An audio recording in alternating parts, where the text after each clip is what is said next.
पहले हमने देखा था एनालिटिकल केमिस्ट्री का बेसिक्स कि एनालिटिकल केमिस्ट्री होती क्या है, और आज पढ़ेंगे एरर। तो पहले उसको रिवाइज करते हैं।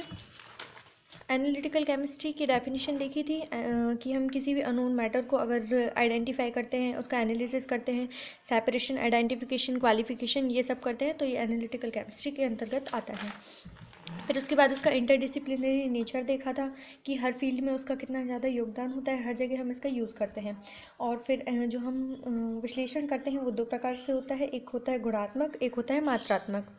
एक होता है गुण के आधार पर, उसके अंतर्गत हम घटकों की पहचान करते हैं। एक होता है मात्रा के आधार पर, उसमें हम उसका आयतन ज्ञात करते हैं, भार ज्ञात करते हैं। फिर आ जाते हैं हम सैम्पलिंग पर। सैम्पलिंग मतलब हम किसी भी एक बड़ी राशि में से कुछ नमूना चुनें, उसको बोलते हैं सैम्पलिंग। और जो हम नमूना चुनते हैं उस नमूने को बोलते हैं सैंपल। जैसे पानी के नमूने से जल की गुणवत्ता ज्ञात करना। और इसमें जब हम सैम्पलिंग करते हैं तो कुछ ना कुछ हमारे पास जो डेटा मिलता है वो एक्यूरेट भी हो सकता है और प्रिसाइज भी हो सकता है, तो ये देखा था। फिर अगर हमारा डेटा थोड़ा बहुत ऊपर नीचे आता है ट्रू वैल्यू से, जो आना चाहिए उससे थोड़ा ऊपर नीचे आता है, तो वो कहलाती है हमारी एरर। मतलब the difference between true value and experimental value is called error. जैसे ट्रू वैल्यू हमारी है 6.25, हमने अगर एक्सपेरिमेंट करके उसको नापा तो हमारी वैल्यू आई है 6, तो एरर कितनी हो जाएगी? 6.25 माइनस 6 इक्वल 0.25, ये हमारी एरर हो गई कि इतनी हमारी त्रुटि हुई है ट्रू वैल्यू से। फिर जो हमारी त्रुटियां होती हैं उसको हम कितने गणना के आधार पर 2 भागों में डिवाइड करते हैं, और स्रोत के आधार पर त्रुटियां 3 प्रकार की होती हैं। गणना के आधार पर होती हैं रिलेटिव एरर, एब्सोल्यूट एरर, मतलब आपेक्षिक त्रुटि और निरपेक्ष त्रुटि। और स्रोत के आधार पर होती हैं 3 प्रकार की, systematic error, random error, gross error. इनको यहाँ डिवाइड करके पढ़ते हैं। Error means difference between true value and experimental value. Types of error 3 प्रकार की बता दिए। सिस्टमैटिक एरर, उसको बोलते हैं डिटर्मिनेट एरर। रैंडम एरर मतलब इनडिटर्मिनेट या एक्सीडेंटल, कुछ भी बोल सकते हैं। और एक होती है ग्रॉस एरर। सिस्टमैटिक एरर क्या कहलाती है? ये होती है सोर्स के आधार पर। तो जो सिस्टमैटिक एरर होंगी उनके हमें जो सोर्स होंगे वो ज्ञात होंगे, पहले से पता होगा कि ये एरर हो क्यों रही है। तो ये भी 3-4 प्रकार की हो सकती हैं। एक हो गए इंस्ट्रूमेंटल, जैसे इंस्ट्रूमेंट से, जैसे डॉक्टर के पास जाए, वो बीपी चेक करे तो उसकी मेथड से हो सकती है कि वो बीपी कैसे चेक कर रहा है, तो बीपी में थोड़ा डिफरेंस हो सकता है। और मेथड एरर कि हम रॉन्ग मेथड ही हमारी रॉन्ग हो। फिर हो जाती है पर्सनल एरर, जैसे कि जो केमिस्ट है उसकी रीडिंग लेने में एरर हो जाए, वो पर्सनल एरर हो जाएगी। और फिर एडिटिव या प्रोपोर्शनल एरर जो अशुद्धियों के कारण होती है, जैसे हम कोई भी नाप ले रहे हैं तो उसमें मान लीजिए टेम्परेचर चेंज हो गया या फिर कुछ भी ऐसा इम्प्योरिटी आ गई, तो उसके कारण जो एरर होगी वो होगी एडिटिव या प्रोपोर्शनल एरर। फिर आ जाती है रैंडम एरर, ये हैपन्स एक्सीडेंटली, ये अचानक से हो जाती हैं। जैसे मान लीजिए हम कुछ की रीडिंग ले रहे थे, अचानक से भूकंप आ गया, तो ये हो गया हैपन्स एक्सीडेंटली। ये हमने तो नहीं बोला था कि, और ना ही हमें पता था कि भूकंप आएगा, अचानक से आ गया। ये हो गई हमारी रैंडम एरर। और ये एरेटिक एरर होती है।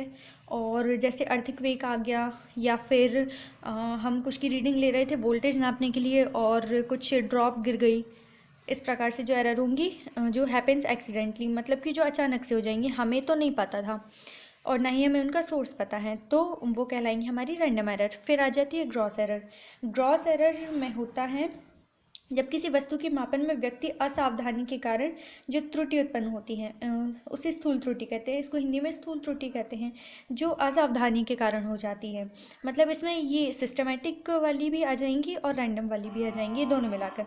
एग्जाम्पल देखते हैं, जैसे व्यक्ति द्वारा गलत तरीके से मापन, वही मैथडिक एरर। और मापन में गलती, गणना करते समय कुछ मान गलत लिख देना, उपकरणों का समायोजन बिना किए बिना ही पाठ्यांक ले लेना, अच्छे से फंसाया नहीं है इंस्ट्रूमेंट और पहले से ही उसका मापन कर लिया है, पाठ्यांक ले लिया है, ये हो गया एरर के टाइप्स।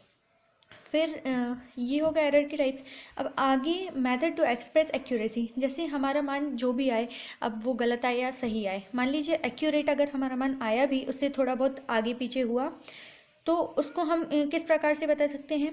उसको एरर के प्रकार से बता सकते हैं कि हमारी इतनी सी एरर हुई है या इतनी ज़्यादा एरर हुई है, उससे हमारी एक्यूरेसी पता चल जाएगी। एरर जितनी ज़्यादा कम होगी हमारा मान उतना ज़्यादा एक्यूरेट होगा। तो ये 2 प्रकार से हो गई, एब्सोल्यूट एरर, रिलेटिव एरर।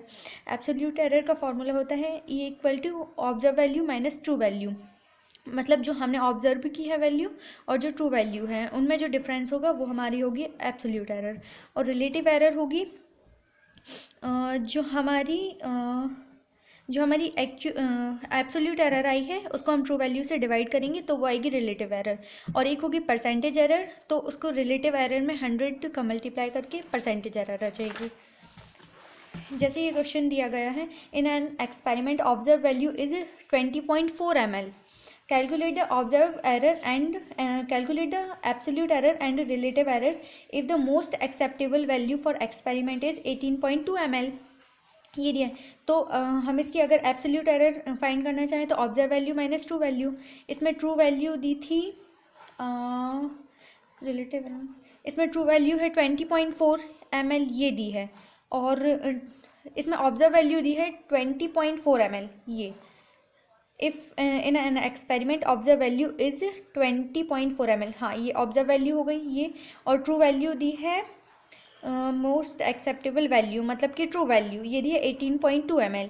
इसको माइनस किया तो 2.2 ml, मतलब कि हमारी इतनी एरर हुई है।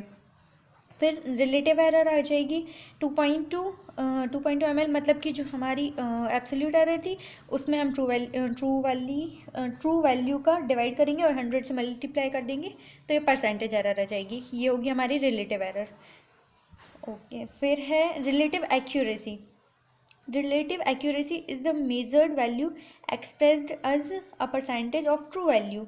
जो हमारी एक्यूरेसी होगी, रिलेटिव एक्यूरेसी होगी, वो आएगी ऑब्जर्व वैल्यू में से ट्रू वैल्यू को डिवाइड करेंगे इंटू 100 का मल्टीप्लाई कर देंगे।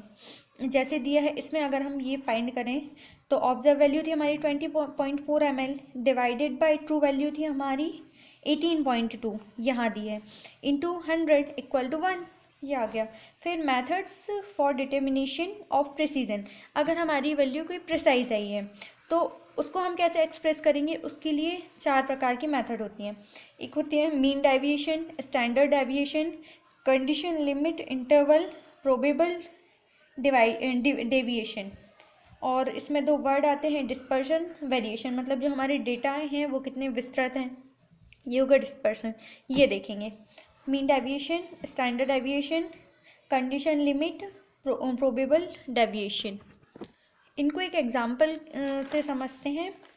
ये जैसे हमें डेटा दिए हुए हैं 10.2, 12.4, 14.2, 16.0, तो इनके लिए हम मीन, एवरेज, डेविएशन सभी कुछ निकालेंगे, फिर समझ आएगा।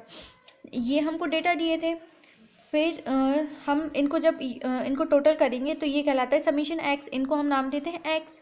ये हमारी वैल्यूज़ दी थी जो ऑब्जर्व की थी हमने।